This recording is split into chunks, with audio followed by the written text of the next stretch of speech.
In grade school, I joined the Scouts on a weekend campout. The Scout campground was remote and primitive. It wasn't very well maintained, as it was far from town.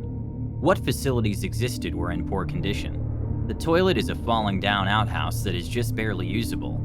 The camping site was next to a swampy area on one side and a steep cliff on the other.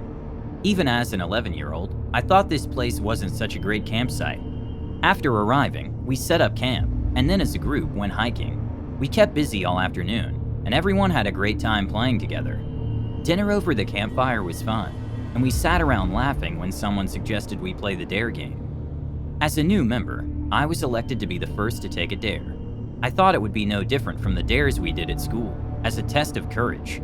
But this was different and far more disturbing. The dare was to go alone into the woods in the dark without a flashlight. The challenge was to see how long you could stay there. 20 minutes was the set time to be successful. If I ran from the designated spot or cried out, I was told that a wild animal would find me and eat me, and I would become one of the missing scouts who were forever lost in the woods. I know they were just trying to frighten me and make it fun for the group. However, looking back on this night, standing in the darkness and absolute silence was terrifying. I didn't really want to do this, but I couldn't back down in front of the group. They led me to a scheduled spot a short distance from the campfire, so it wasn't visible, and turned their flashlights off, leaving me alone in the darkness. There was nothing but darkness. The woods made all kinds of noises all around me, so even the footsteps of the boys departing couldn't be heard. It was so dark in the woods, with the tree canopy blocking the moonlight. I couldn't tell if my eyes were open or shut. Way off, I could hear a coyote bark. I really couldn't tell how far off it was. I hoped it was far. I stood there completely alone, and it felt like forever. The flashlights are shown through the trees. I was very grateful they were coming for me. We walked back to the campfire, and everyone said, "Oh, how lucky we are this year that nothing gruesome happened." Around the campfire, I was congratulated, and I felt brave and more accepted by the group than I had felt. The following day, I noticed that one of the other boys who took the same dare looked as white as a ghost. I asked what had happened. He said, "Can't you see them?" as he looked toward the cliff. I looked, questioning, and he said to a look, drawing me further from the campsite near the cliff. "Look down there." I did, but I didn't see what he was so afraid of. There was only the stream that was flowing as it did yesterday. He, however, was shaking with tears welling in his eyes. "The children with red faces that are down at the bottom of the cliff. Can't you see them?" He began shouting and crying simultaneously. The other boys near the tent heard the commotion and ran over to see what it was about. They looked and couldn't see anything either. I was worried, but everyone else returned to what they were doing. Kids have such a short attention span, and they're instantly distracted by other activities, and the day passed. We were all sitting around the campfire that night, everyone laughing and joking about in the firelight. Suddenly, the excitement and fun gave way to tension, as one of the boys was leaning forward on the ground, complaining of feeling crushed by some unforeseen force. And right before our eyes, he folded with his chin just inches from the ground. It was as if something really heavy was pushing down on him. He was screaming in pain. Everyone was panicking, as this was happening so fast that it was frightening. I've never heard screams like that before. The troop leader heard and came rushing with a bottle of salt in one hand and began sprinkling it over him and on the ground around him. With his open palm, he slapped and hit his back. The boy instantly stopped crying and stood up as if nothing had happened. The following day, we packed up and headed home on the bus we had come in. We all were talking about what had happened during the campout. Some of the boys had creepy stories of the trip. One kid told how there was a small boy when he went to the outhouse in the middle of the night. He didn't know who was in there staring at him. Another boy said that he saw shadows everywhere and that they looked like humans. The boy who saw the children with red faces can't even speak about it. The whole campout is now a chilling nightmare that I can't forget.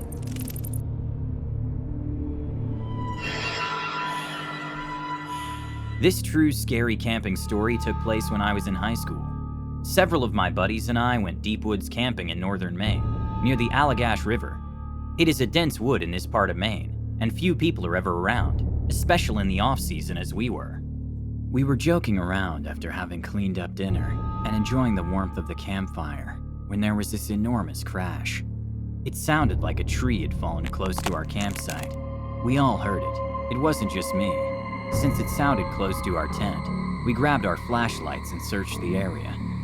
Just a short way into the woods behind our tent and off the trail, our light beams fell on something that looked white and motionless. It looked to be lying on the ground, so we pushed through the dense underbrush carrying our flashlights to get a better look. At first, it kinda looked like an animal. We were scared it might be injured and attack us, so we moved cautiously. As we approached on hands and knees to get through the tree limbs, it began to look more and more like a body. And when we were just a few yards off, it looked like a human body with white skin and balding. We moved slowly, perceiving something was wrong as the person's limbs were twisted at impossible angles, and the body turned in a position no man could do. We stealthily moved closer with our flashlight beams aimed directly at the form. It was the size of a human, but we recognized that it wasn't human. It was a store mannequin. Who would have thrown a mannequin at us way out here in the forest? We never heard any footsteps when we heard it fall, and there was no sign that anyone else had been there. We were way out in the deep woods. It was eerily unexplainable. We hadn't seen anyone the entire day hiking in. We decided to pack up our gear and leave immediately. One stood guard with a flashlight, and the rest of us put out the campfire and struck camp. We moved as quickly as we could with our flashlights down the trail, leaving that ghoulish mannequin lying face down in the forest. It's a chilling nightmare camping trip we will never forget.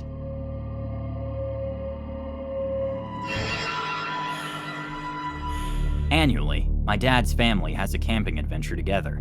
They've been doing it for years. They always go to Linville Falls, off the Blue Ridge Parkway in the National Forest in July. It's the one time of year all his brothers, sisters, and cousins can get together and play folk music and sing. They love doing that. My sister and I planned on attending this year, as we have in the past. It is more difficult now that we're at the university and have a pile of summer projects and summer jobs. The night before, we loaded our car with camping gear for the 4-hour drive from Chapel Hill to Linville Falls. We planned to leave early morning. We got as far as Winston-Salem when we needed to stop for gas, and I had to use the restroom. It wasn't a super service center, just one of those old gas stations on smaller exits. The cashier was an older guy to whom I gave my credit card, and he was talkative. He asked where we were headed, and I told him we were going camping along the Blue Ridge. But when I mentioned camping, his mood soured, and he gave me this eye that cut like a knife. And he said, "You know that you should always be respectful in nature. There's a force in nature that can be unforgiving." He said with an undertone, "Don't mess with the wildlife. Don't leave nothing but your footprints when you pass through. The forest will have a way of telling you when you're not welcome." I smiled and said our family has a fondness for nature and great respect. This didn't seem to change his foreboding mood, and he returned to cleaning the coffee counter with no further conversation. As we turned off 40, we made a second stop, and our last before the campground. It's a truck stop information center and rest area. It had a large sign with lots of nature information about the local flora and fauna in the National Forest. But what caught my eye were the words bold at the bottom. 2 words, respect nature. These were the exact 2 words the gas station cashier had used. It felt weird, but it could have been a coincidence and nothing more. I didn't even mention it to my sister. Why would there be a connection between what the gas station guy said and the words printed on an information sign? She'd call me a nutcase. We returned to the car and drove the remaining miles to the campground. When we arrived, much of the extended family was already camped. Some had tents, and a few had RVs. There were lots of hugs and welcome. "We've been waiting for you." Our tent was large and comfortable with blow-up air mattresses. A light sleeping bag was still needed in the mountains in the summer. Once we were set up, we went back to socialize and eat barbecue that was well underway when we arrived. Everyone in Dad's family is super friendly. It was a great family to hang out with in the evening around a campfire singing old songs everyone knew from childhood, including us. At the same time, my father's cousin played guitar and my uncle on mandolin. As the evening ended, I headed to our family tent to sleep.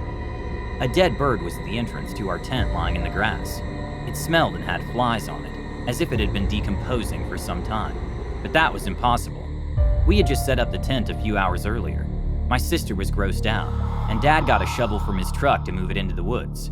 When he bent over to shovel it up, he saw something under the dead bird's wing, and he reached down and plucked it from the wing.